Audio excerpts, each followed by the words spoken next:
भगवन रिझेला रिझावेला कवन गुणमा से।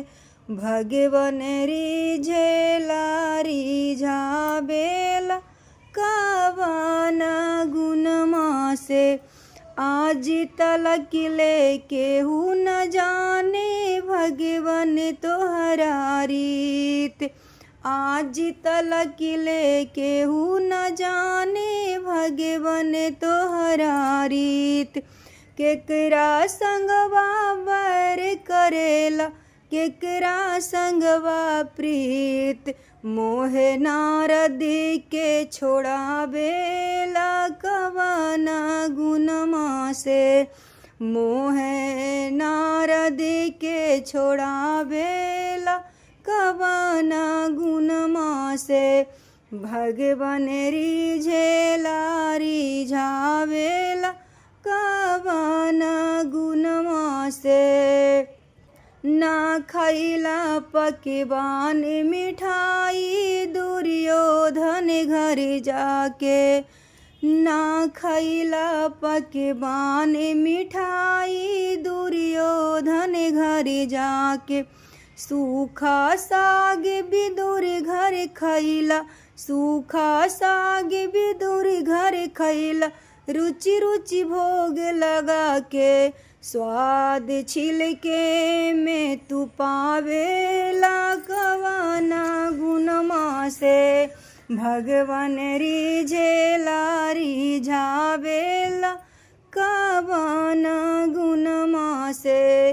भगवन रिझेला रिझावेला कवन गुणमा से। ना अइला मथुरा से तड़पत रह गइल ब्रिज के नारी। ना अइला मथुरा से तड़पत रह गेल ब्रिज के नारी। बिन पनही के दौड़ल आवा बिन पनही के दौड़ल आवा। द्रौपदी जब पुकारी तू त साड़ी के बढ़ावेला कवन गुणमा से। तू त साड़ी के बढ़ावेला कवन गुणमा से।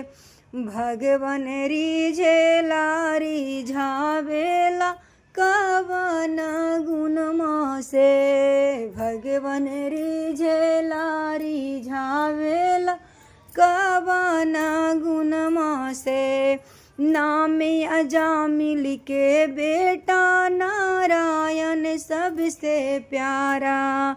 नाम अजामिल के बेटा नारायण सबसे प्यार।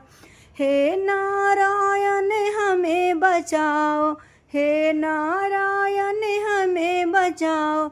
मरती बार पुकारा लेके चक्र सुदर्शन धावेला कवन गुणमा से।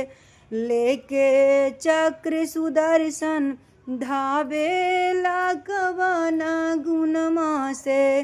भगवन रिझेला रिझावेला कवन गुणमा से। भगवन रिझेला रिझावेला कवन गुणमा से।